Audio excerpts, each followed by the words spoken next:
All right. Hi, everybody. Thank you so much for coming to our second artist panel discussion. My name is Jade Biala. I'm the assistant gallery manager and staff writer here. I'm joined with our artists Caleb Taylor, Kevin Demery, Hong Zhang, and also with us is Elise, our exhibitions coordinator, and then Aurora is helping out as well today. So a little bit about Studios Inc. We are a 501c3 nonprofit helping mid-career artists with residencies. And if you'd like to learn more, you can speak with Casey in person or go to studiosinc.org. So what we'll do is go through all three artists and then hear from Elise too before moving into our panel discussion and then having some questions. So first, let's hear from Caleb. Relation one. My practice. Turn it up louder. All right. All right.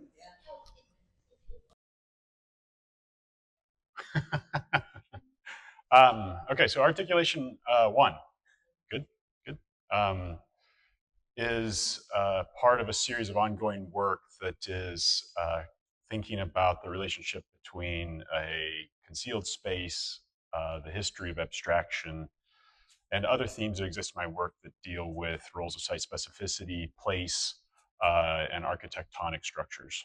And so this painting here is, I think of all my work as construction. So if you go in my studio here at Studios Inc., they are a series of works that are dealing with the abstracted collaged space. And so in this painting here, this painting is made out of a series of veils. So the role of perception in the work is something that has come and gone in my studio practice for quite a while. But this idea that, sort of in the history of abstraction, artists will talk about this idea of like push-pull and the illusion of space and so on. And so these things are very prevalent and considered in my work. And this idea of almost like a curtain that falls across the surface is starting to get into themes that are becoming repeated in the work, which is the constructed space that hangs loosely, the relationship between the soft and the rigid, and the way in which these elements come out of observations of the urban landscape, the observations of architecture, the observations of process, materiality, and so on. And so this body, or this painting right here, is one of currently a series of 4 that are finished, and there are another 5 or 6 in the works, all about this scale, that are sort of deeply informed by almost a meta process. So in my studio, I talk about this idea of like kind of my work being self-referential. And so my work is constantly mining itself for new pathways forward. So an element in a sculpture may become a photograph that becomes part of a painting, or it may become part of a collage, or it may become part of a projection. And then that projection may become a record that becomes part of a painting, and so on. And so it's like, it travels through a cycle of sorts. So some of the other works in this series, unlike this one, have photographic elements collaged into them or draped into them, that are made from small architectural models, which I capture in my studio through photography, and then they get imposed into the work. Do you make the architectural models? I do, yeah. For what? Just for yourself? They're architectural forms. They're not actual models themselves like buildings. They're building-like, right? And so they themselves are abstraction of architectural observations that I have. And so it's this like deeper consideration and sort of more involved consideration for this idea of structure within spaces and sites. So currently in my practice, in my studio right now, I'm doing a handful of things. There's paintings in progress. There's collages in progress. I'm working on a site-specific wallpaper installation that's coming up, where I'm turning these into wallpapers. And then I'm also for the Door County Contemporary Art Fair that I'm going to be doing a booth at in the beginning of June. So yeah, and so and I'm working on my exhibition that is going to be here in January in this space, my solo exhibition. How do you make wallpaper? Do you make it or somebody else? I'm gonna make it. Yeah. So, but it's not. It's wallpaper with a twist. Okay. So, the wallpaper is an autobiographical idea as well, right? And so, I spent a fair amount of time in my youth working for my mother, who was a wallpaperer, right? And so, so I started to transform my images into site-specific responses that incorporate wallpaper with two-dimensional work and with sculptural work. And so, I print my wallpaper much like this painting is presented. So I'll print it and then it gets tacked and just hangs loosely rather than being completely sealed to a wall. And so in that sense, it also has an illusion to it, right? Where the wallpaper casts an artificial shadow mixed with its, sort of the realistic or the real shadow that exists in the work. And turns the surface of the wall into a slightly dimensional, two-dimensional plane that's ventured into three-dimensional space. And so, and then on top of that, paintings and collages get hung. So it becomes kind of a multi-layered space in that sense. And so, but then sometimes I take the work just out of the context of these environments and they become themselves, which is what we have here, where the work itself is just its own thing. But the wallpaper is going to be two-dimensional. Yes, except for it'll hang off the wall like that much. Oh, but it's or not. So just like this, right? Just like this, right? So the wallpaper will hang just a little bit like so, okay? Out of multiple prints, like hundreds and hundreds of prints of paper get tacked, oriented into a pattern which I design, and then deinstalled at the end of the exhibition. What kind of prints are they? They are toner prints. So the materiality of a toner print in itself has like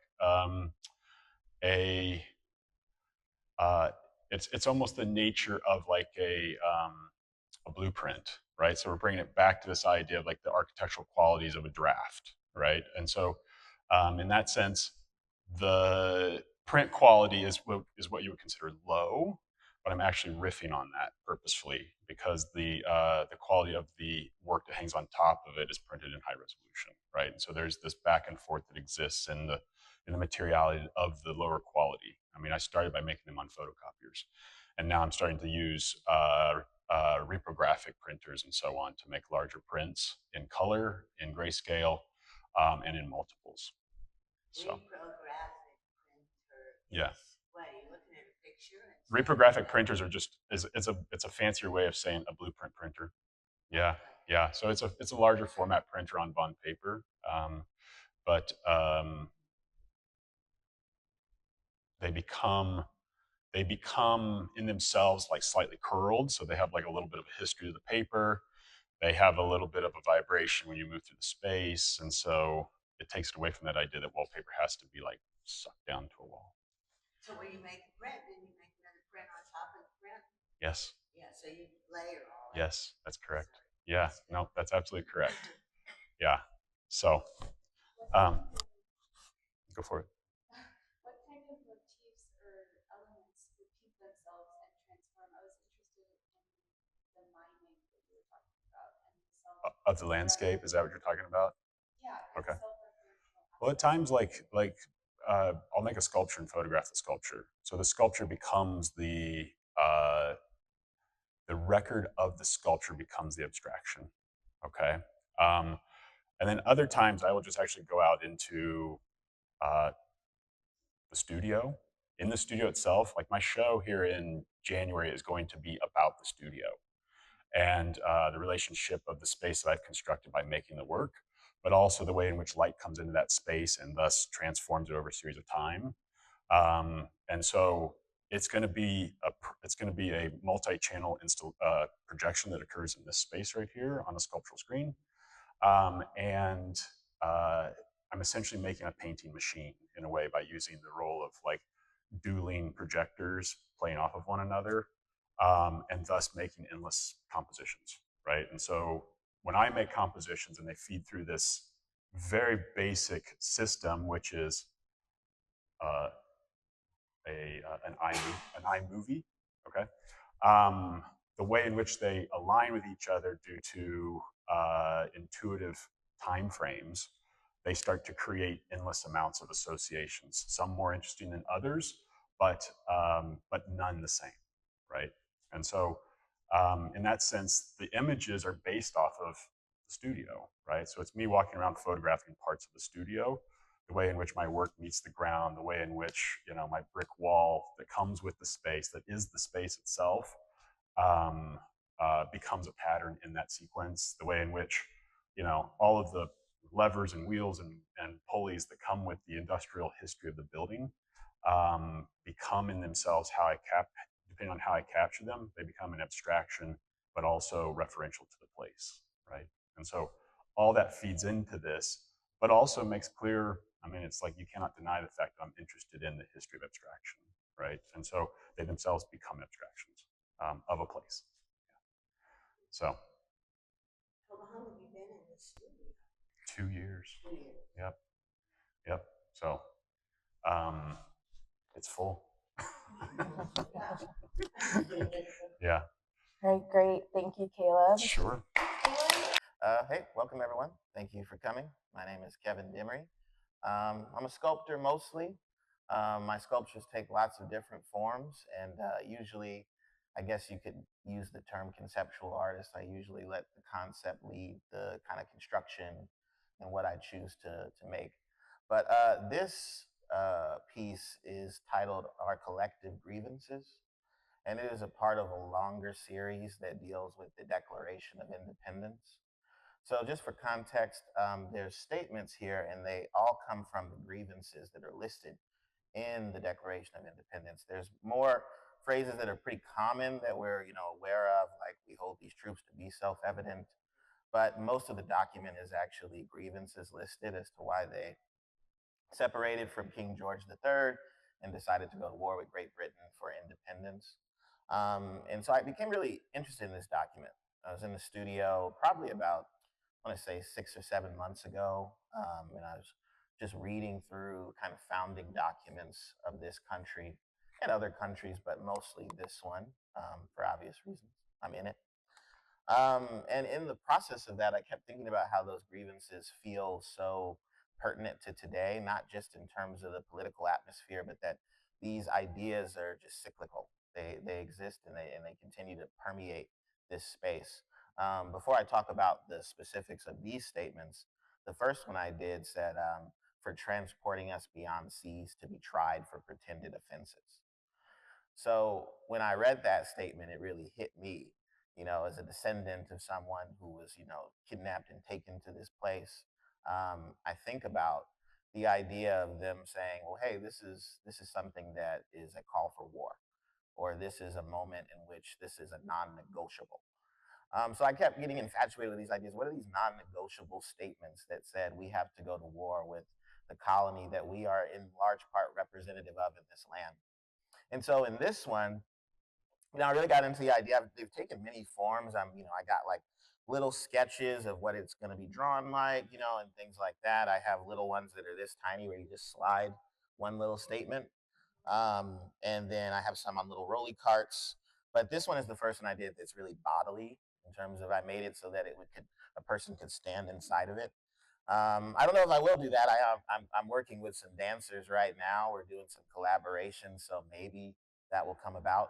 But the idea was that it would be kind of referential to human scale, right? And so these kind of slots that I've created allow these little pieces that are here, these little kind of like cabinet door pieces, to slide in front of the statement, and then in effect become a blockout poem.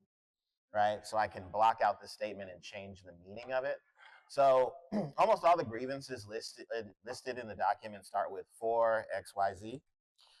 This one says for imposing taxes on us without our consent, for quartering large bodies of armed troops among us, and then for cutting off trade with all parts of the world. And so it became for me this kind of like educational tool. I'm an educator, I teach at the Kansas City Art Institute. But I used to teach high school. I've been doing education for close to about 11, 12 years now. So I'm really interested in educational tools. I like the idea of things that are meant to kind of leave an impression on you, and you walk away with a greater understanding of something that maybe existed in your life before. So for me, the blockout poem gesture is this idea of us collectively amending those grievances or maybe commenting on those grievances. So when I would do all these little blockout poems, I was trying to kind of say, like, well, how do I change this document, but in a sense still say that it's etched into the kind of, the discourse, the history of this place. So one of the ones I did, I came in today, like anyone can do it. You can all, mess around with this today before you leave if you like. I came in, and every time I come in, I try to do one that I've either written down before or a new one. And so I changed it to imposing taxes on us with our consent, large bodies of armed troops among us cutting with all parts of the world. And thinking about how that just even shifts the meaning of this statement. And then the one that I did previously that I talked about, where it says, for transporting us beyond seas to be tried for pretended offenses, I think I wrote, transport us beyond seas or fences. So the idea of that, these kind of like, what does a borderless world look like, Like, what does it mean to separate us in these ways? And then through that, it becomes a vehicle for separating resources, separating history, separating human beings from one another. So I'm really passionate about that. I think that it's, in a way, things that should be reflected upon. I haven't really come to my conclusion of what these things mean, but I think I'm just really invested in these documents that, whether we like it or not, have shaped our reality in this place. Yeah, that's what I got. I don't got anything else right now. Great, thank you, Kevin. Thank you. Yeah. My name is Hong Chun Zhang. This is my 5th year at Studios Inc. It's also my final year as a Studio Inc. extension artist. This piece, titled Bound, was first time showed at Spencer Museum in early 2025. I showed it double-sided, front and back. But for this Studios Inc. group show, I wanted to present it differently. So the composition become top and bottom. I use barbed wire and chains as a reference to imply the continuation of fight against women's oppression across the globe. The top one represents the open field of Kansas landscape, also inspired by the barbed wire factory in Lawrence, Kansas. So the barbed wire and combining with human hair to represent the rural landscape, how women and animals were mistreated. The bottom one represents the overpopulated city landscape. I use industrial chains, pile them up to represent, soft and hard between steel chain and human hair to give you a feel of this overwhelming, a crowded cityscape where has a little freedom for personal escape, but also implying how women have to keep fighting, negotiate with everyday life across the whole universe. So that's the basic meaning behind the work. And I want to talk about a little bit the process of the work. I was trained in fine style Chinese ink painting at Central Academy of Fine Arts in Beijing before I came to the US.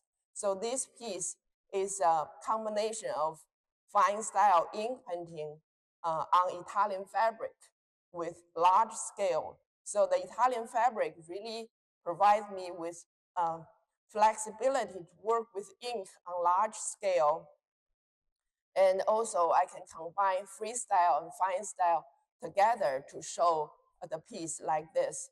Fine style is like very meticulous process dealing with much more details and layered process to build up the image.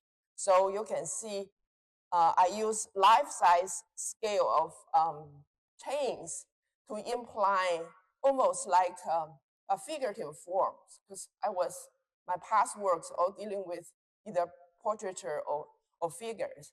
Even though the top ones have a 3 barbed wires, right? But I see them as like dancing female figures. And the last one is the chain opens up with a hair to give you a sense of, women broke free from the traditional system. And the winding road also suggests, this is more like a country side, rural feel to it. It's suggesting a little bit, perspective and the depth. And the pile of chains give you a sense of a foreground. That's the background with the horizon in the back. Great, thank you. And then I want to talk about my solo show as a conclusion of my 5-year residency. That's gonna be in November. So I'm gonna take the whole entire space. Half of the space, the front one here, gonna be a departure from my hair themed work. So in one of the pieces, including the one right now currently showing at the Kemper Museum. So it has to do with peace and conflict in the half space here. And then the other half is my collaboration with Kansas female poet. So my work inspired by her poem, and her poem also inspired by my work. So I'm going to show some existing hair-related work. So in a sense that audience can see how my hair, moved to a new direction. And then in the middle, I'm gonna create a book albums that dealing with front and back in a circular form. So people can see, walk around outside, also can walk in to experience her poem, the written language and my visual language, how combined together, and also create a bridge between these two bodies of works as my final exhibition. And right now I'm working on 3 large pieces, 2 vertical one and 1 horizontal piece for a solo show at the Boise Art Museum, which opens in early August this year. And then I have a 30-year survey show at the Moline Art Museums at Washburn University. That's gonna show about 30 pieces of my work, starting from China and all the way to the US. So some of the early work I have never shown before. So the opening is May 29th, Friday from 5 to 7. I hope everybody have a time to go to see the work. Great, Yeah, thank I'll you. make sure to send you the invitation. Yeah. Awesome. Thanks. So this is my first group show curation. So it was definitely, I'm honored. I'm so honored. So when I was asked to do 10 artists in the space, I was a little worried. I was like, oh, I wasn't sure, how I was going to fit all of these large scale pieces in here. But I ended up having all of the artists give me options for what they wanted to put in the show. And I think I decided to go about it with color palette initially. And I started to choose pieces that I felt connected with each other through color, through scale, through just process as well. And when it came to placing work, I started to place things based on scale and how those pieces were going to fit into the space and be spread out. I wanted everything to have enough room to breathe from each other and also have conversations with each other. I'm a very intuitive worker, my own process. So I think that that comes through with curating as well. And so we knew Hong's piece was going to go here because this is where it just fit and it needed to be. And then Melanie's piece, I really wanted to have a conversation with across the room. I decided, I think it's more inviting when you have work that you can walk around the space and get a different perspective no matter where you walk throughout the space. So that was my intuitive process at the very beginning.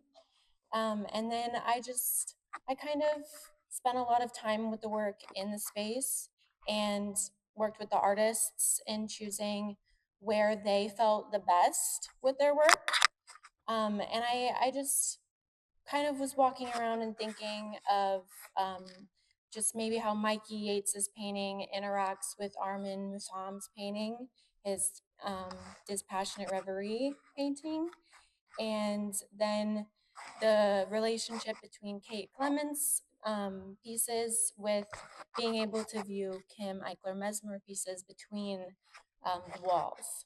So it was a lot of feeling out the work and feeling out the space and communicating with artists and making sure that they felt good about where their work is placed and finding patterns between conceptual aspects of the work and then the physical aspects of the work.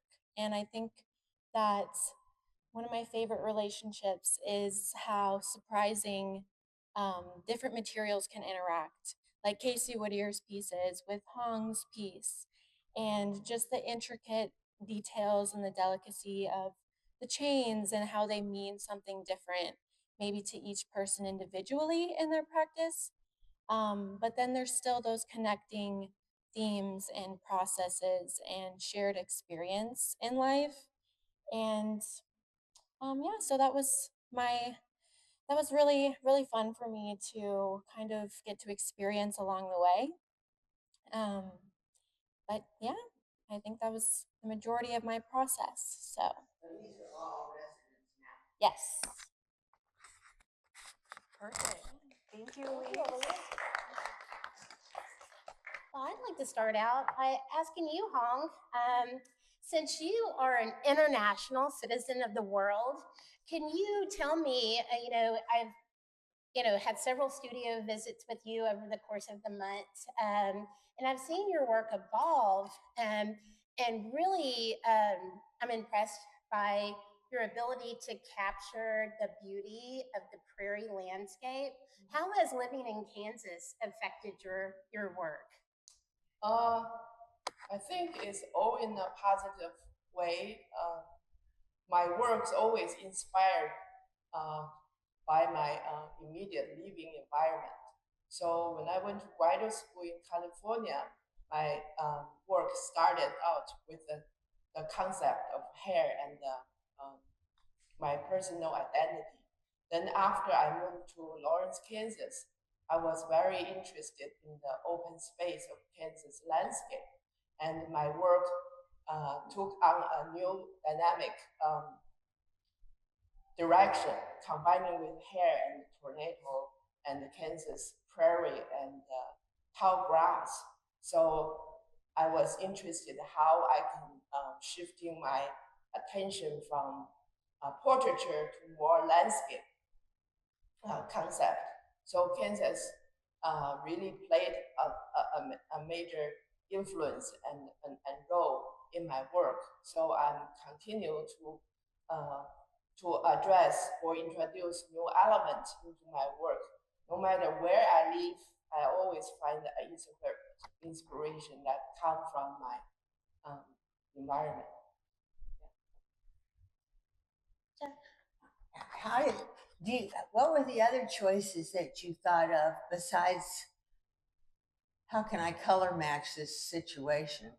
I mean, would you have other ideas too? Yeah, I think that scale was a large factor for sure.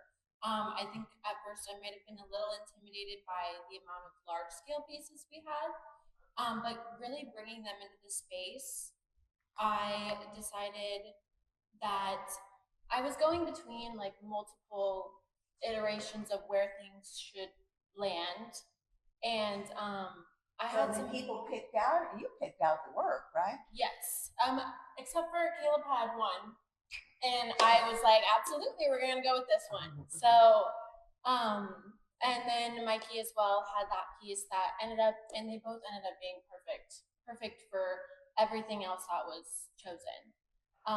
But I definitely was considering different placements of Casey Whittier's work and Kate's pieces, and I think where everything landed, I was really just considering giving each piece its own breathing room, so that they weren't really crowded too much around each other. What were the other titles that you considered? I mean, what else did you what's the title of this whole show? It's the Studios Inc. 2026 group exhibition. Okay, what's the title for the show? Did you have a thought? Or I did not. I did not. It was my first. It's my first group show, but I did do another show previously that was very reminiscent on um, my personal process and conceptual aspects, and that was titled "To Walk a Contradiction." So I can show you some images of that show another time. But this one, I just wanted to highlight each artist, but I didn't want it to feel like each artist was separate and had their own section. I wanted it to feel like a cohesive show where we had multiple conversations happening throughout the room wherever you ended up. How big is this space? This space is roughly 4,200 square feet. 4,200. Mm-hmm. Yeah, it's a big space. Well, Caleb, I have a question for you. With having a studio visit with you recently and seeing how your collage work has expanded beyond the photograph, photography, and now you're layering canvas and incorporating the two and using different perspectives through photography. How do you see layer and shadow informing your work, and where is that headed for you?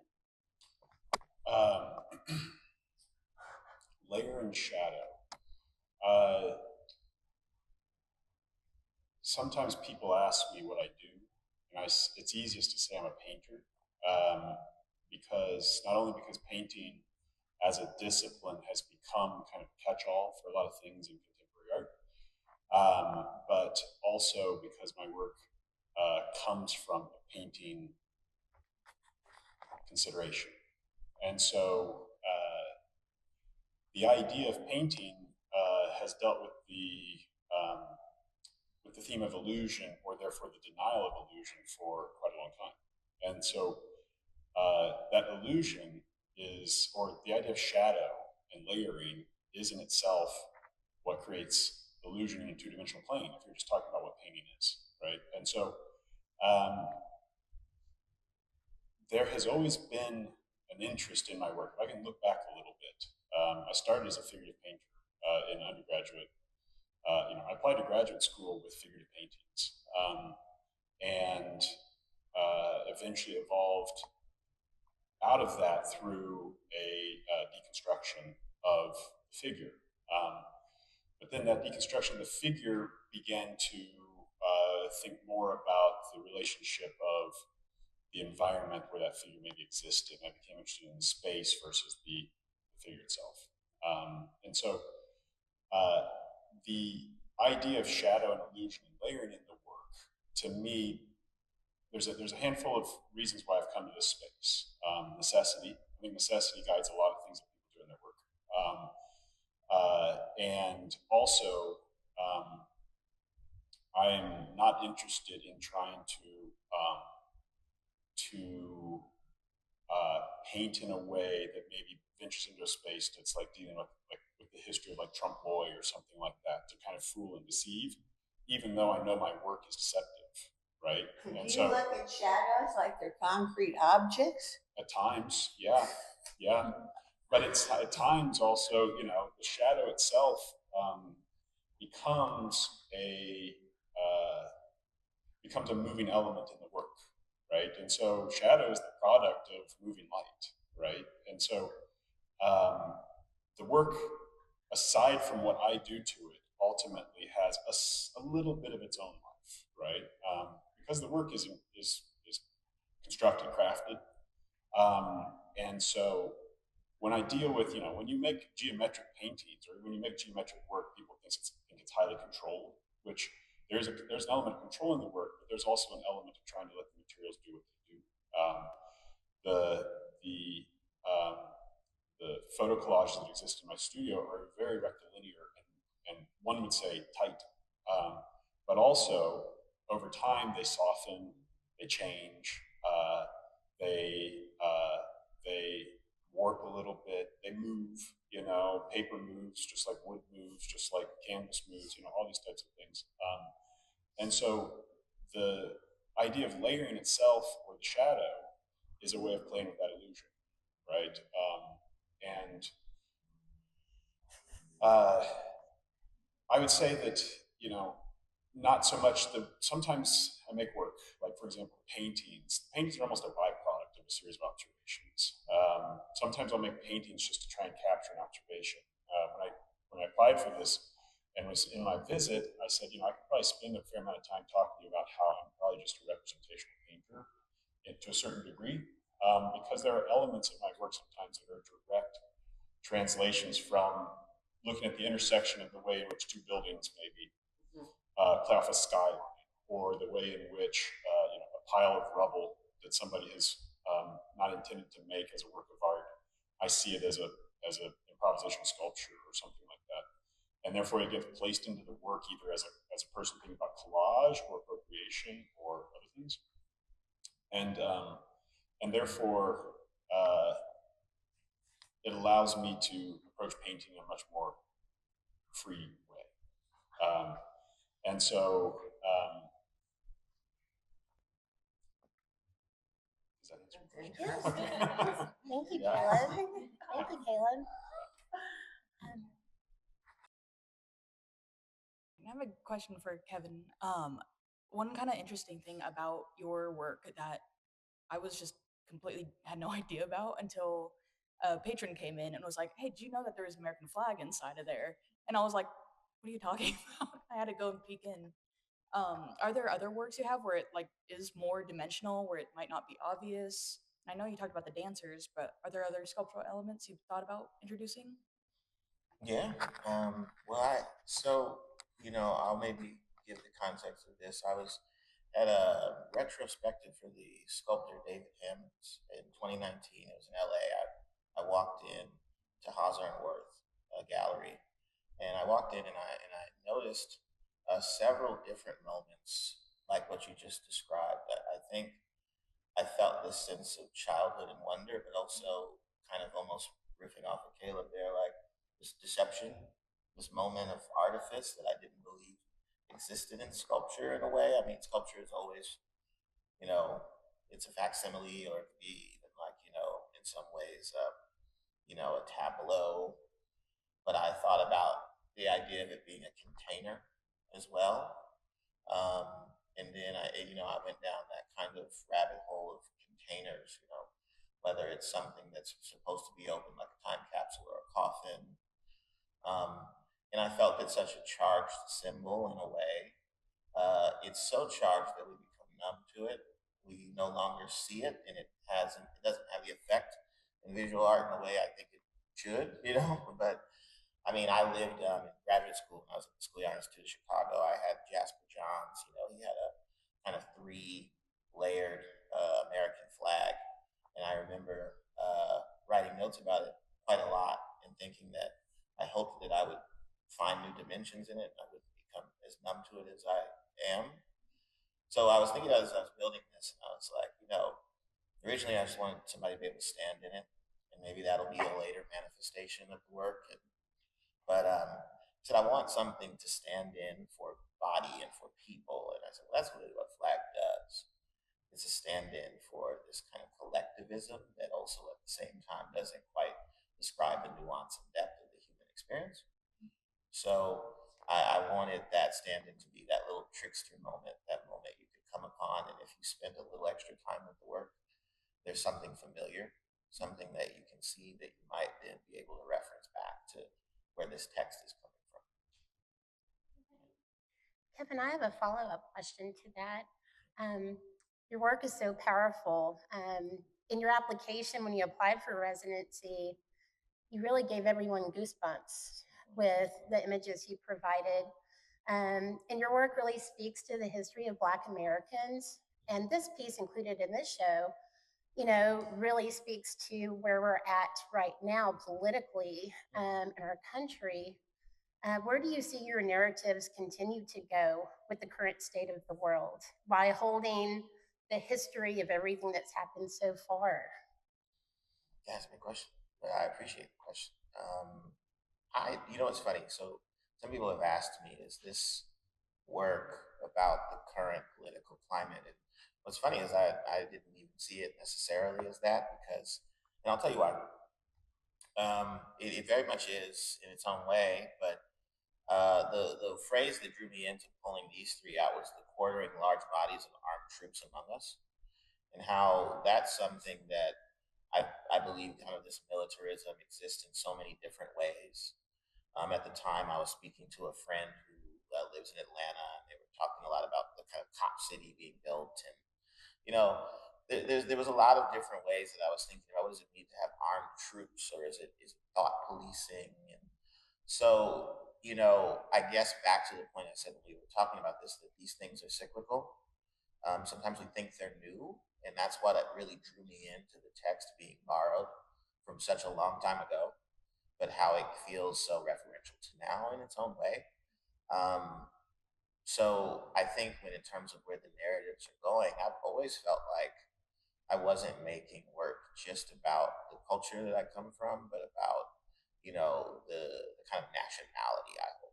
I've always felt that I was making work about being American, and that like, you know, me in this space is inextricably tied to that my community has a specific relationship to it, but it's kind of all mixed in there, you know. So I know that's not a direct answer, but I just feel like it's kind of. I always think like I'm making work about American history. I'm really interested in American history, you know, and all its different nuances, layers. Man, I hope it's cyclical. You know, come on. Give me something to go on. Well, hey, I have a question for each one of you. Can you tell me a little bit? You're all in different stages of your residency. You know, Studios Inc. offers a 3-year residency, and Hong, you're in your 2nd year of an extension. So you're in your 5th year of residency. Elise, you are actually a resident at the Inglewood Arts Center. So I pose this question to you as well. And I'd like to start with Hong. Can you tell me how your studio practice has grown during your time at Studios Inc., where you see it headed, and how do you balance your time outside of the studio with the full life when, like you, Caleb, and Kevin are both educators? How do you find time to maintain a strong studio practice? You know, I live in Lawrence, Kansas. So coming to Kansas City is a long commute. So I try to be here as many days as I can. So I usually work during the day. I don't work in the evening. Same with my schedule at home. I have a small basement. So I use that space when I was working on sketches on smaller piece. The reason I applied the Studio Ink because my home studio is not large, especially the vertical height was not large enough for me to do a site-specific large project. That's why I applied the Studios Inc. So Studios Inc. has been a wonderful opportunity, allow me to work on something large that I was not I couldn't do at home. And also, my daughter started college, so I'm totally free from family obligations, and I can fully devoted my time to my studio practice. And I'm also very lucky as a full-time artist. I'm not um, teaching or something. I taught before. I just felt like it took too much of my time from studio practice. So I kind of find a balance between my small studio at home and also large studio here, and also spend some weekends with my family. So I'm quite happy that I kind of find a balance between my practice and my family. Nice, thank you. And next, after I finished my 5-year residency, it was sad to lose this large space, but I wanted to, continue to do what I like, and also wanted to take some classes that I can learn different media, like animations or films. I want to turn my large scale work into moving images.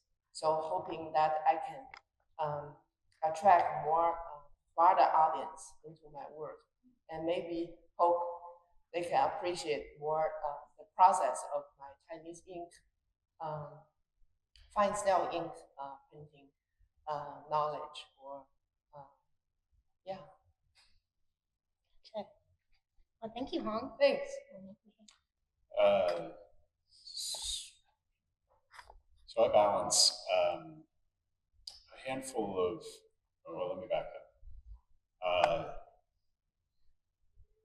The work, my work can be seen as divided or connected depending on how you look at it, right? So there are multiple bodies of work that exist in my practice, but there's also my practice that is a canopy to that work, right? And so I could have an exhibition of collages, and that could be a show, right? But also I could have an exhibition of paintings. I'm gonna have an exhibition of paintings at Hawk Contemporary in December, right? A solo show of that work that is similar to this work,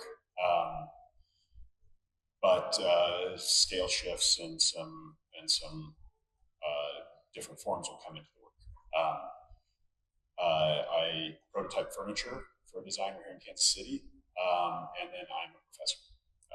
And so all those things influence what I'm doing at any one time, assuming that I'm actively observing and participating in each of those obligations. So if I'm prototyping a furniture line time, then how I'm crafting that is possibly going to inform the way I'm building my studio. And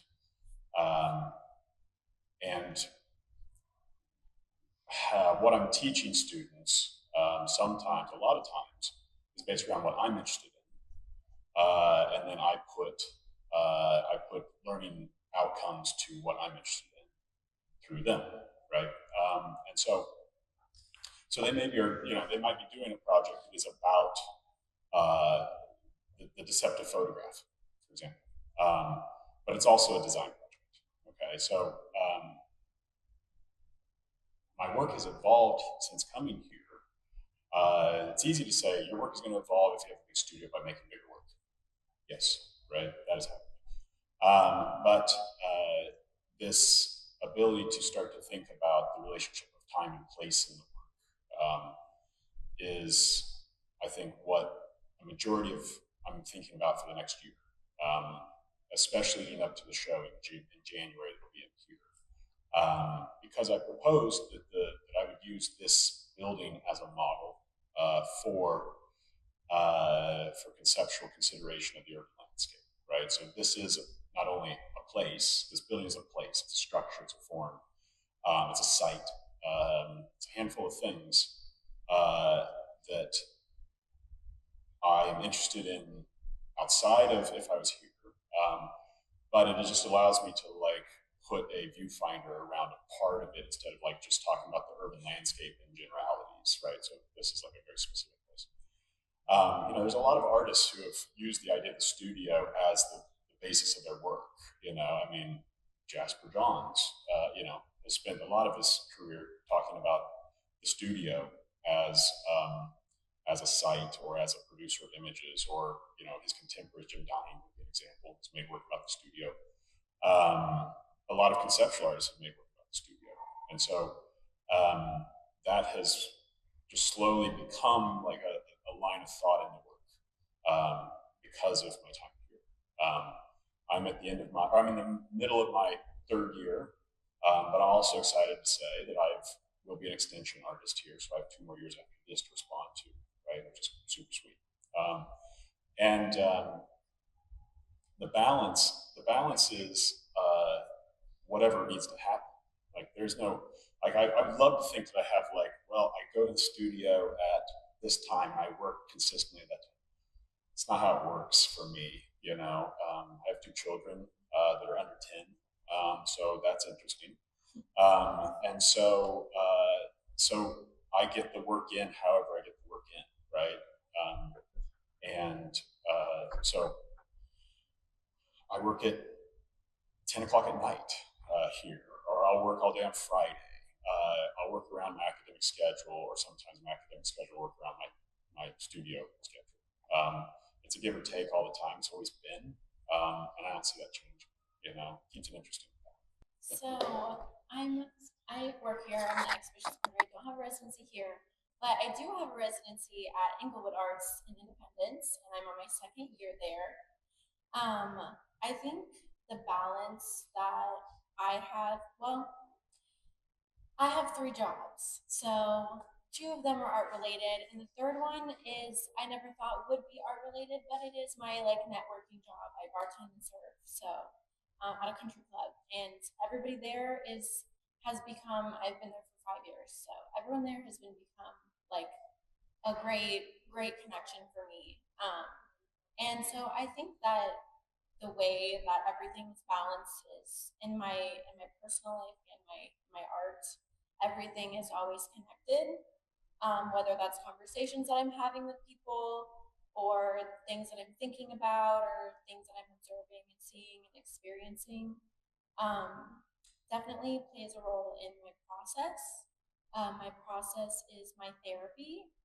I for my senior thesis in art school, I did making without the expectation of outcome, which for some people might sound absolutely terrifying, because what if you don't know what you're making, then how are you making it? But I think that for me, working without having an expectation has allowed me to make things that I never thought that I would make.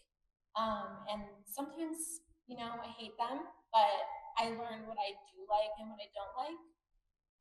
And so my work has evolved from there into kind of considering every aspect of the work, whether it's how it's made, how I'm feeling when I'm making it, pouring everything that I'm thinking and feeling into that, whether it's punching the clay, making marks that I don't know what I'm doing, or melting glass blowing, painting on top of that. So I make like these ceramic landscapes with glass, and I paint on them, and then I also make the lighting for them. So it's kind of a constant cycle of going back and forth on how things are viewed, how things are felt, how things are experienced, and yeah, that's about it. So it's about work-life balance. Yes. Yeah. I don't know if I got it. I don't know if I got work-life balance. I don't know if I got it. I mean, I'm still working it out. I think, I was just thinking about, so when I moved here 5 years ago, I started teaching at 28, full time. I mean, as a professor. Before that, I was, adjuncting I was in the Bay Area. And, it always is contextual, I think, like how that balance ends up being for me. Sometimes I think I'm giving more. It's usually always split between education and the artwork. but I think that that's what's really cool about it, is that it both feels like a practice, you know, and that they're both equally important to me in a lot of ways, because they shape me as a human being and they allow me to reflect. So some years I feel like I'm really in the education, and like it's like this, you know, my students are getting the most out of me. And then some years it's like that's not as needed, in terms of like things are more like fluid, and things aren't I wouldn't say autopilot, but they're just more like, oh, you mastered this, you know. And so now the studio picks up a little bit more. This year, what's been really great is I feel like I did have that moment where I was like, oh, I know what I'm doing fully here, and I know what I'm doing over here. So the work just comes together really beautifully. But I do have the benefit of, you know, at this stage in my life, I don't have children. I'm not married. You know, these things allow me to be able to do a lot of different things. You know, I'm going to a residency in like a week. I'm going to go to Vermont Studio Center. So I'll be in Vermont for 19 days, you know, making art.